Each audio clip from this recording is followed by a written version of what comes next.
साथियों, आज की इस वीडियो में हम लोग M2R5 से संबंधित जो क्वेश्चंस आपके वाइवा में पूछे जा सकते हैं उसके बारे में चर्चा करने वाले हैं, क्योंकि छात्रों ने हमारे पास वाइवा के जो क्वेश्चंस हैं वो मेरे पास भेजे हैं जो उनसे किए गए थे। हालांकि जो वाइवा होता है ये कम्प्लीटली एग्जामिनर के मूड के ऊपर होता है कि उसके माइंड में क्या है, वो आपसे क्या पूछना चाहता है। तो आइए देखते हैं कि वाइवा में आप किस प्रकार से जो क्वेश्चंस हैं उनकी प्रैक्टिस कर सकते हो। साथियों, मैंने आप लोगों के लिए M2R5, M1R5, M3R5, M4R5 यानी कि ओ लेवल के सभी पेपर्स के ही जो प्रैक्टिकल की क्लासेस में प्रोवाइड कर रहा हूं, और मैंने आप लोगों के लिए इसकी अलग से बना दी है प्लेलिस्ट, तो आप उसको फॉलो कर लीजिएगा। So let's start. तो सबसे पहले तो आपसे पूछ सकता है कि ये बताइए कि कंप्यूटर क्या होता है, क्योंकि ये ज़रूरी नहीं है कि आपका जिस सब्जेक्ट का एग्ज़ाम है सिर्फ उसी से ही आपसे क्वेश्चन पुटअप करेगा, वो आपसे बेसिक कंप्यूटर के क्वेश्चंस भी पुटअप कर सकता है।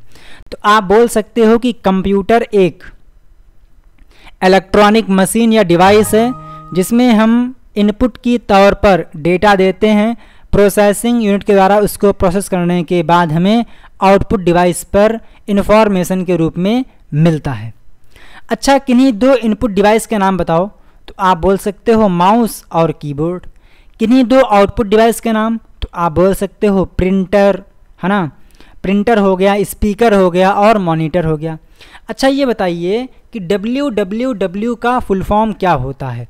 तो www का full form world wide web होता है। वेबसाइट क्या होती है? तो वेबसाइट वेब पेजेस का कलेक्शन होती है जो एक ही डोमेन नेम को रेफर करती है। वेब पेज क्या होता है? तो वेब पेज एक इलेक्ट्रॉनिक पेज होता है जिसमें जो इन्फॉर्मेशन है वो ऑडियो फॉर्म में, वीडियो फॉर्म में, टेक्स्ट फॉर्म में, इमेज फॉर्म में होती है। अच्छा बेटा, ये बताओ कि जो वेबसाइट होती हैं वो कितने प्रकार की होती हैं। तो आप बोल सकते हो कि जो वेबसाइट हैं मेनली दो टाइप की होती हैं, स्टैटिक वेबसाइट, दूसरी होती है डायनेमिक वेबसाइट। आपसे पूछ सकता है कि किन्हीं दो डायनेमिक वेबसाइट के नाम बताओ, तो आप बता सकते हो जैसे कि अमेज़ॉन हो गया, फ्लिपकार्ट हो गया, है ना, जोमेटो हो गया, स्विगी हो गया। जो इनकी वेबसाइट्स हैं ये डायनेमिक वेबसाइट हैं, क्योंकि ये यूज़र के अकॉर्डिंग जो पेज है वो प्रिपेयर होता है, डायनेमिकली जनरेट होता है। अच्छा, किन्हीं दो ऐसी टेक्नोलॉजी के नाम बताओ जो क्लाइंट के कंप्यूटर पे रन होती है। तो आप बोल सकते हो HTML हो गया, CSS हो गया, जावास्क्रिप्ट हो गया। ये आपकी क्लाइंट साइड स्क्रिप्टिंग लैंग्वेज हैं। वहीं जो आपकी PHP है, पाइथन है, जावा हो गई, ये आप सर्वर साइड स्क्रिप्टिंग लैंग्वेज की तरह यूज़ करते हो। तो ये आप इस प्रकार से बता सकते हो। आपसे पूछ सकता है कि जो टेक्स्ट एडिटर होते हैं उनका रोल क्या होता है। तो आप बता दीजिए कि टेक्स्ट एडिटर की हेल्प से हम जो टेक्स्ट की फाइल होती हैं, यानी कि जो हमारा कोड होता है वो चाहे वो HTML का हो, CSS का हो, जावास्क्रिप्ट का हो या कोई अदर लैंग्वेज का हो, वहाँ पे हम उसको टाइप कर सकते हैं। पहले से बनी हुई फाइल को हम एडिट कर सकते हैं, उसको मॉडिफाई करना है तो उसको हम मॉडिफाई भी कर सकते हैं। तो ये आपका होता है एडिटर। आपसे पूछ सकता है कि किन्हीं 3 या 4 जो टेक्स्ट एडिटर है उनका नाम बताओ, तो आप बता सकते हो notepad, notepad plus plus, Sublime और VS कोड। अच्छा बेटा, HTML का फुल फॉर्म क्या होता है? तो HTML का full form hyper text markup language होता है। एक होती है DHTML। तो DHTML का फुल फॉर्म क्या होता है? तो dynamic hyper text markup language. तो जो छोटे छोटे फुल फॉर्म हैं ये भी आपको पता होने चाहिए। आपसे पूछ सकता है कि जो HTML है वो केस सेंसिटिव है या फिर केस इनसेंसिटिव है। तो आप बोल दीजिए जो HTML है वो केस इनसेंसिटिव है। तो आपसे पूछ सकता है कि केस इनसेंसिटिव क्यों है, तो आप रिप्लाई कर सकते हो क्योंकि जो हम HTML में टैग्स लिखते हैं उसे हम लोग स्मॉल लेटर में या फिर कैपिटल लेटर में लिख सकते हैं, दोनों में कोई डिफरेंस नहीं है।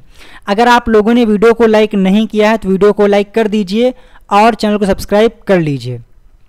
अगर आप लोग ओ लेवल का पेड बैच ज्वाइन करना चाहते हो या आपको कोई जानकारी चाहिए तो आप व्हाट्सएप नंबर 7607418817 इस नंबर पे व्हाट्सएप पे कांटेक्ट कर सकते हो। जानकारी या फिर ओ लेवल के बारे में, बैच के बारे में जानकारी प्राप्त कर सकते हो। इसके बाद में आपसे पूछ सकता है कि ये बताओ अगर हमें बनाना है टेबल तो उसके लिए हम कौन कौन से टैग्स का यूज़ करेंगे। तो आप आंसर दे सकते हो टेबल टैग। देन इसके अंदर रो को डिफाइन करने के लिए TR एंड TD और TH की हेल्प से हम सेल क्रिएट करते हैं। इसके अलावा आप बोल सकते हो, आपसे पूछ सकता है कि अगर हम कंटेंट को बोल्ड करना चाहते हैं तो उसके लिए कौन सा टैग है, तो आप बोल दीजिए B टैग। आपसे पूछ सकता है कि जो HTML के टैग होते हैं उसे हम लोग किस ब्रैकेट के अंदर रखते हैं, तो आप आंसर कर सकते हो कि उसको हम लोग एंगल ब्रैकेट के अंदर लिखते हैं। तो आपको यहाँ से एक आइडिया लग रहा होगा कि किस प्रकार से क्वेश्चन पुटअप किए जाते हैं। अच्छा ये बताइए CSS का फुल फॉर्म क्या होता है। तो CSS का full form cascading style sheet होता है। बेटा तुम किन्हीं भी 3 CSS प्रॉपर्टी के नाम बताओ, तो आप बता सकते हो जैसे कि आपकी होती है कलर, टेक्स्ट अलाइनमेंट होता है, बैकग्राउंड कलर होता है, बैकग्राउंड रिपीट होता है। तो डिफरेंट टाइप की प्रॉपर्टीज़ हैं, तो कम से कम आप हर एक जो ये आपको एलिमेंट दिए गए हैं उनकी 2-2, 3-3 प्रॉपर्टी याद कर लीजिए। अच्छा ये बताओ किन्हीं 2 सेलेक्टर के नाम, तो होता है आपका class selector, ID selector, universal selector, attribute selector. तो सेलेक्टर भी कई टाइप के होते हैं। अगला आता है CSS फ्रेमवर्क। तो ये बताइए कि अगर कि जो आपका सिलेबस है उसमें कौन सा CSS का फ्रेमवर्क है, तो आप बोल सकते हो कि W3.CSS ये फ्रेमवर्क हमारे सिलेबस में है और ये एक ओपन सोर्स फ्रेमवर्क है, यानी कि इसको यूज़ करने के लिए हमें किसी भी प्रकार का पेमेंट नहीं करना है। आपसे पूछेगा कि जो जावा स्क्रिप्ट है ये क्लाइंट साइड है या फिर सर्वर साइड है, तो आप बोल सकते हो जो जावा स्क्रिप्ट है इसे हम लोग क्लाइंट साइड के साथ साथ सर्वर साइड की तरह भी यूज़ करते हैं।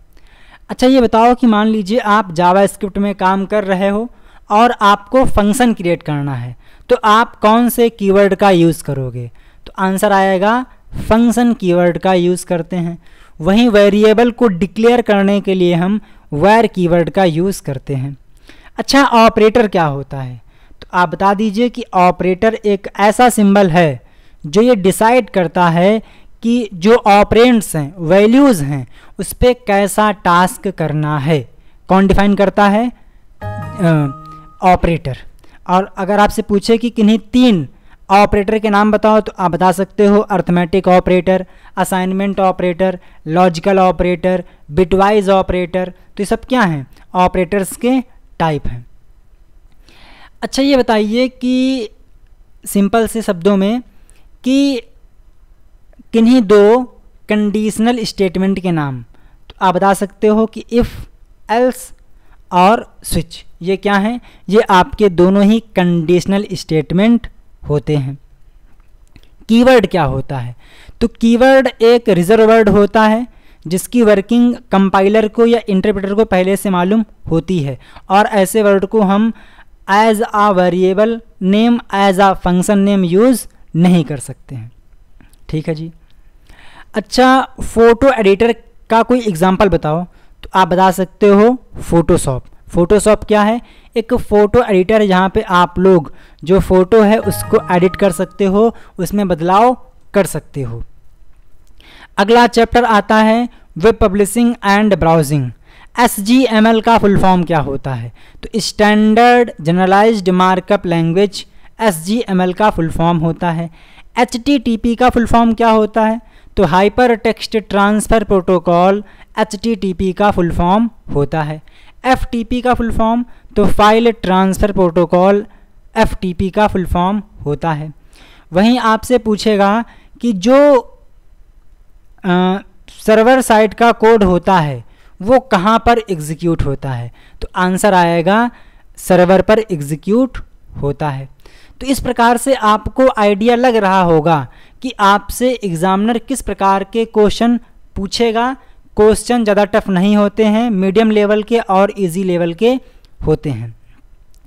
आपको बताना है, क्या बताना है कि एंगुलर जेएस क्या है। इसका आंसर आपको कमेंट करना है। और मैंने आप लोगों को लगातार M2 R5 की वीडियोस प्रोवाइड कर दी है, आप उनको देखिए, तो इनसे आपको काफ़ी ज़्यादा हेल्प मिलने वाली है। आप इस वीडियो को ज़रूर देख के जाइएगा, तो इससे आपको आइडिया लग जाएगा। सो गाइस, अगर आपके पास कोई डाउट है तो आप उसे कमेंट कर सकते हैं। साथ ही फ्री ऑफ कॉस्ट ऑनलाइन तैयारी के लिए आप लोग examzilla.com यहाँ पर जाकर आप MCQs की तैयारी कर सकते हो। साथ ही अगर आप लोग इंग्लिश मीडियम से हो तो इसके आप लोगों को primegyan.com इस वेबसाइट पे विज़िट करना है, जहाँ पे आपको MCQs मिल जाएंगे फ्री ऑफ कॉस्ट और यहाँ से आपके एग्ज़ाम में क्वेश्चंस पूछे भी जाएंगे। सो गाइस, एग्ज़ाम के लिए बेस्ट विशेस। जय हिंद, थैंक यू।